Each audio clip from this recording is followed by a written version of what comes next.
All right, well, good afternoon, everyone. Welcome to this next session in our organizational profile series, where today we're going to be talking about articulating your strategic context. One of my favorite topics, actually. All right, so we should all be familiar with this visualization. So on our journey to performance excellence, the organizational profile sets the stage that provides the information on what's most important to your organization, or what we call the key business factors. And it does it by way of these two sections of the organizational profile. So the organizational description and organizational situation. So under the organizational situation, the strategic context sits here with your organization's competitive position, as well as comparative data and changes. So we learned about those two topics in the last couple of sessions with Dr. Goldston and the one we just listened to with Bob Garrett. So let's go right into strategic context. So the organizational situation and strategic context, it can be explained. This is one way that I like to look at it, as the reason for your entity's existence. It's what your organization exists to achieve. And here's my favorite one. It explains the powers and functions it exercises to help achieve its goals. So oftentimes when we hear the word strategic, we are thinking of strategy or strategic planning, and that's perfectly natural. So defining your strategic context, articulating it, it will actually naturally align to our process category number 2 in our Sterling Management Framework, which is all around strategy. So it's going to help us in the identification and development of our strategy development and implementation processes. So the information that you're going to be sharing as you move through your strategy, and so if you're on this journey in category 2, it's going to kind of kick off with what those advantages and challenges are. It's going to help you align and harmonize your goals, priorities, and action plans with the things that you've identified as your advantages and your challenges here in the strategic context section of the org profile. So in the strategic context, in the org profile, is actually separated into 2 areas, real basic areas. What are your strategic challenges and what are your strategic advantages? So let's talk a little bit about both. What's a strategic challenge? So a strategic challenge can refer to any of the pressures that's kind of exerted over your organization. They have a decisive influence on your organization's likelihood for success. So these challenges are frequently driven by your organization's competitive position relative to other providers of similar services or products. And challenges, they can actually be external or internally driven. So for example, an external strategic challenge might relate to customer market needs and expectations, maybe some technological changes or challenges you're having, financial challenges you're having. An internal strategic challenge may relate to your organization's capabilities or capacity to address some of your challenges. So maybe there's some gaps in your workforce assets, your workforce's internal capabilities to conduct or do the work that you need to do, or utilize the resources you have to get the work done. So those are challenges. So again, exert pressures over your organization. Now, on the other hand, a strategic advantage are those benefits that have a decisive influence over your organization's likelihood of success. So advantages actually usually arise from 2 different sources, one being your organization's core competencies. And we've learned a little bit about core competencies in one of our first sessions with John Keevan, where he talked about mission, vision, values, culture, and core competencies. So your advantages could come from core competencies, which are those internal capabilities of your organization, the things that your organization does best. It's a differentiator for you. It makes you unique in the marketplace. So your core competencies could be a strategic advantage for you. Another type of strategic advantage is one where you could be leveraging external resources through key partnerships and relationships. So imagine this, if you're able to realize both of those kinds of advantages, really amplifying your internal capabilities, so your core competencies, and capitalizing on those complementary capabilities of your partners, you are really poised to be able to use your strategic advantages to help you mitigate those things that could be your strategic challenges. So these challenges or advantages, they can be found in any areas of your business, and you'll see some of those listed here. So emerging technology, security, cybersecurity, maybe there's changing requirements for customers or stakeholders.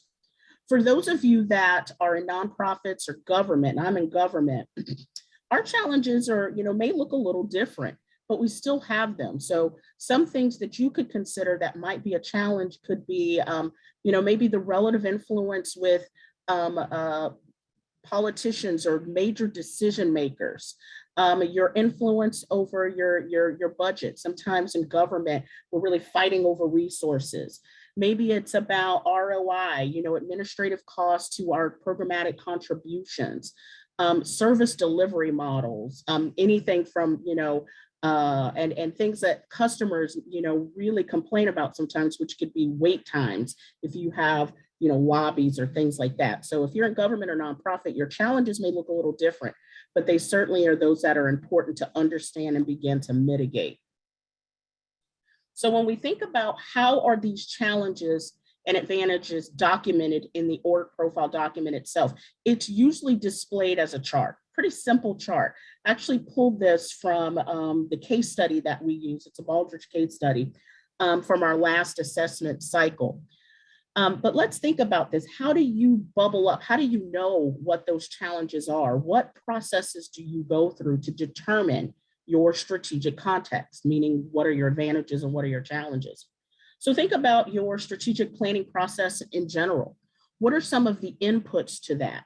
Are you going through the exercise of environmental scans, benchmarking exercises, looking at competitive analyses or SWOT analyses? Most of us are really familiar with the SWOT exercise where you're looking at your strengths, weaknesses, and opportunities and threats.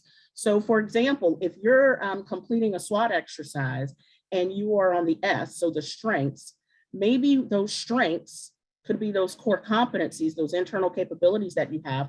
They can certainly serve as an advantage and maybe help you identify what your advantage is. Same thing when you're looking at the SWOT exercise and you're looking at opportunities and threats, that can certainly inform what could be your strategic challenges. So these advantages and challenges, again, they're displayed in the org profile as a chart, and oftentimes you'll see them numbered. So here on the example on the slide, you'll see SA1, Strategic Advantage 1, SA2, or SC1, so Strategic Challenge 1. And that numbering and actually can become critical as we get a little bit further in understanding an organization. So I really want to hone in now on how this information is used by examiners in the assessment process. So the first thing, like all of the sections of the org profile, examiners determine the key business factors, what's most important to your organization, by the responses you provide in the org profile itself. So that's one way that we use this information, including what we see and learn from your strategic context. It also informs our business overview call discussion. So when we are speaking with applicants and we're starting the conversations with them to understand more about their business, we are certainly going to be asking questions around things we've learned in the org profile. And whether it's been a call that I've participated on or a call that I've led, a business overview call that I've led, I have always asked for the applicants to walk me through and help explain to me each one of the items in their strategic context. So both their advantages and their challenges. And then finally, the other thing we are really looking at is trying to understand the alignment of these advantages and challenges with your strategic priorities, goals, and action plans. So again, as I mentioned a little bit earlier, when you get a little bit further into the application category 2, and we start to understand about your strategic development and implementation, we're going to be looking at your actual strategic plan. And those challenges should align. If you articulate that you have a challenge, we are certainly expecting to see as one of your strategic priorities, goals, and somewhere embedded in your action plans, processes and steps to help mitigate what you've identified as a challenge. All right, so here's exactly how in the org profile, what the question looks like. So let's think about this. So what are your organization's key strategic challenges and advantages? So why is it so important to identify them, understand them, act upon them? So these things sit right here in this organizational situation section of the profile. And it starts with knowing your competitors. It starts with looking at that comparative and competitive data that we've learned about. So identifying those external and internal factors that maybe create your challenges, as well as those internal capabilities, those core competencies that may help inform your strategic advantages. It's really placing you in a posture of prioritizing your strategic goals, and setting those goals really is all about the growth and success of your organization and outlining the ways that you can achieve them. It establishes that connection between what your organization's mission is, vision is, and ultimately its sustainability in our marketplace. Okay, so that kind of completes my section. I want to open it up now and see if anybody has any questions. So Laura, I'll hand it back over to you. Awesome. Thank you, Nichole. That was very insightful. And you're absolutely correct. How many times have we been on site visits where we're assessing an applicant and they provide us with their organizational profile, which gets us started in acclimating to them and understanding what their strategic challenges and their advantages are. And one of the very first things we do is we ask for their strategic plan, because we would like to see that alignment. So great call out. Okay, I did take some summary notes. Let me read through those really quick. And then we did get some questions. So organizational situation portion of the org profile is the section that defines the reason for your organization's existence by explaining the powers and functions used to achieve the organization's goals. And I called that out, especially for this segment, because it's focused on strategic context. So it is, you know, it's right there, front and center, right there in the diagram we're using. Strategic context explains how the organization's strategic plan will support the ability to address the strategic challenges and support strategic advantages. So that's the whole summary of why we talk about strategic context.